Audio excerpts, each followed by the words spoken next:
Hi అండి.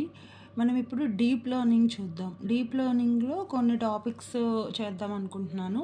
అందులో first topic ఏంటి అంటే various paradigms of learning problems. So, what are the different learning problems we have in the deep learning. ఓకేనా? First one is the supervised learning. Supervised learning అంటే ఇది labelled data మీద పనిచేస్తుంది. So labelled data అంటే ఏంటి అంటే మనకి ఇప్పుడు స్టూడెంట్ డేటా తీసుకున్నాం అనుకోండి. స్టూడెంట్ డేటాలో హెడ్డింగ్ పైన రోల్ నెంబరు, నేము, పాస్, ఫెయిల్ ఇలాంటి డేటా అన్నిటినీ కూడా మనం లేబుల్ డేటా అని చెప్తామన్నమాట. సో ఇందులో లేబుల్ డేటా ఏంటి అంటే ఆ డేటాలో ఉన్న patterns and relationship between the input data and corresponding labelled output data. అంటే ఇప్పుడు చూడండి, మీకు serial number, name of the student, marks ఉన్నాయనుకోండి. ఈ 3 మీకు యాట్రిబ్యూట్స్. అవుట్పుట్ వేరియబుల్ ఏంటి? Pass or fail. అంటే ఇన్పుట్ కొన్ని మార్క్స్ 35 మార్క్స్ వచ్చాయి అనుకుందాం. లేబుల్డ్ అవుట్పుట్ ఏంటి? Pass or fail. సో అలా అంటే 35 వస్తే పాస్, లెస్ దెన్ 35 వస్తే fail. That is the relationship between the input and output data. So అది supervised learning. So deep learning వచ్చేసరికి మనం ఎప్పుడూ కూడా పిక్చర్ ఇమేజెస్తోనే మాట్లాడతాం. మెషిన్ లెర్నింగ్ అయితే టెక్స్ట్తో మాట్లాడతాం. డీప్ లెర్నింగ్ అయితే ఇమేజెస్ మీద వర్క్ చేస్తుంది అన్నమాట. సో ఇమేజ్ క్లాసిఫికేషన్లో మనం ఈ సూపర్వైజ్డ్ లెర్నింగ్ని వాడచ్చు. అంటే మన దగ్గరున్న డేటా మొత్తాన్ని ఫస్ట్ ట్రైన్ చేస్తామన్నమాట. సో ఇలాంటి ఇమేజెస్లో ఈ ఫీచర్స్ ఉంటే it belongs to one type of data. Like cat images, dog images, like వాటి ఐస్ లైక్ విడ్త్, లెంత్ ఇలాంటివన్నీ ఫీచర్స్ని మనం ఇచ్చి this is the cat or dog అలా మనం ఇమేజెస్ని ట్రైన్ చేసి కొత్త ఇమేజ్ ఇచ్చినప్పుడు మనం ప్రీవియస్గా ట్రైన్ చేసిన దాని మీద బేస్ చేసుకొని ఆ కొత్త ఇమేజ్ క్యాటా డాగ్ అని చెప్తుంది అన్నమాట. సో అది సూపర్వైజ్డ్. అన్సూపర్వైజ్డ్ లెర్నింగ్ వచ్చినప్పుడు unsupervised is works with unlabelled data. అంటే వితౌట్ ఎనీ లేబుల్స్. డేటాకి మన ఏ లేబుల్ ఉండదు. ఓకే, బట్ ఇక్కడ ఏంటంటే ప్రిడిక్షన్ కన్నా అన్సూపర్వైజ్డ్లో ఏంటి అంటే హిడెన్ ప్యాటర్న్స్. అంటే ఇచ్చిన డేటాలో ఎలాంటి హిడెన్ ప్యాటర్న్స్ ఉన్నాయి, నథింగ్ బట్ ఆ డేటా మధ్యలో ఎలాంటి రిలేషన్షిప్ అయినా ఉందా అనేది ఎక్కువగా అన్సూపర్వైజ్డ్ లెర్నింగ్లో ఫైండ్ చేస్తుంది. అంటే క్లస్టర్స్ని ఫామ్ చేస్తుంది. క్లస్టర్స్ అంటే ఏంటంటే సిమిలర్ ఫీచర్స్ ఉన్నవన్నిటినీ కూడా మనం ఒక క్లస్టర్ కింద చెప్తాం అన్నమాట. ఏదైతే అట్రిబ్యూట్స్కి ఒకేలాంటి లక్షణాలు ఉంటాయో అవన్నీ కూడా ఒక క్లస్టర్. అలాంటి క్లస్టర్స్ని ఫామ్ చేసి ఆ డేటాలో ఉన్న హిడెన్ ప్యాటర్న్స్ని ఫైండ్ చేస్తుంది unsupervised learning. Next one is the semi supervised learning. Semi supervised learning అంటే combination of supervised and unsupervised. ఇందులో ఏంటి అంటే ఎక్కువ సూపర్వైజ్డ్ ఉండదు.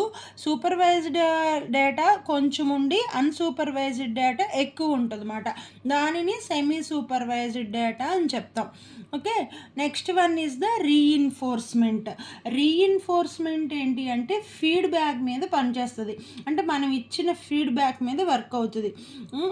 It involves the training agents to make sequential decisions in an environment. అంటే ఎలాగా decisions తీసుకుంటుంది అంటే బై గివింగ్ ద ఇన్పుట్స్. అంటే ఇప్పుడు మీరు ఓలా క్యాబ్ వాడుకున్నారు, దానికి ఒక ఇన్పుట్ ఇస్తారు, రేటింగ్ ఇస్తారు.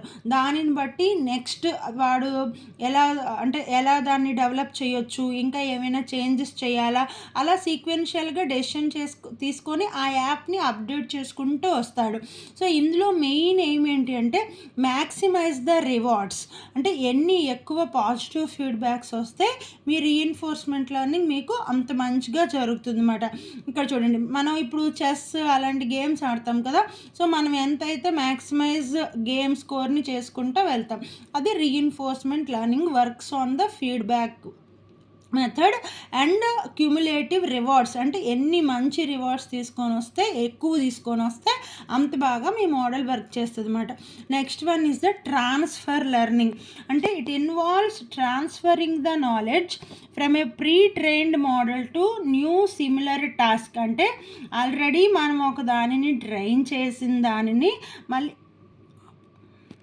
ఆల్రెడీ మనం ట్రైన్ చేస్తాం, ఒక మోడల్ని ట్రైన్ చేస్తాం, దాని నుంచి మనకు కొంచెం నాలెడ్జ్ వస్తుంది, అంటే ఎలా వర్క్ చేస్తుంది దానిని మళ్ళీ మనం కొత్త దానికి వాడతాం అన్నమాట. అది ఇక్కడ చూడండి, from a pre trained model, మీకు ఏదైతే నాలెడ్జ్ మీరు ప్రీవియస్ మోడల్ నుంచి గెయిన్ చేశారో ఆ నాలెడ్జ్ని మీరు న్యూ మోడల్కి వాడతారు, అంటే సిమిలర్ టాస్క్. ఓకే, అలా సిమిలర్ టాస్క్కి వాడి అప్పుడు స్మాలర్ ఉన్న డేటా సెట్ని తీసుకోవాలి. మీరు ఆల్రెడీ ప్రీవియస్గా ఒక మోడల్ని బిల్డ్ చేశారు, ఆ మోడల్ నుంచి కొంత నాలెడ్జ్ గెయిన్ చేశారు, సేమ్ ఆ మోడల్కి ఏదైతే నాలెడ్జ్ మీరు వాడారో సేమ్ అవే టెక్నిక్స్ కొత్త దానికి వాడతాం. అలా చేసినప్పుడు ఒక చిన్న కండిషన్ లాగా ఏంటి అంటే, కొత్తది తీసుకున్నప్పుడు సిమిలర్గా తీసుకోండి అని చెప్తాం.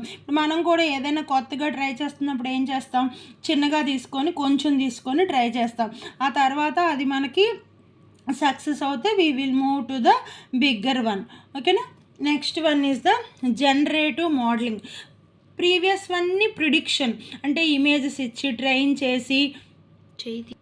చేసి ఇది కరెక్ట్ ఇమేజా కాదా అలా ప్రిడిక్ట్ చేస్తాం.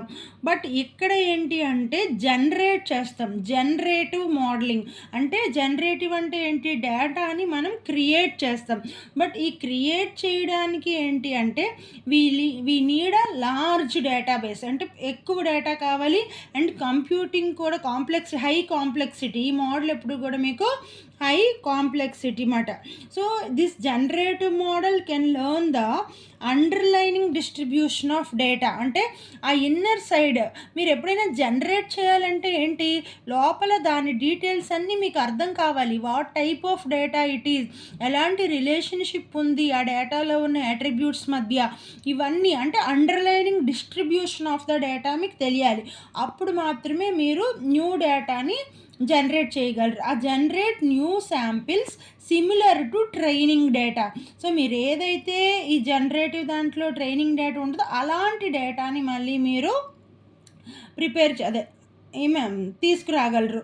సో అందుకని మీకు ఏం తెలియాలి అంటే అండర్లైనింగ్ డిస్ట్రిబ్యూషన్ అనేది తెలియాలి. ఓకేనా.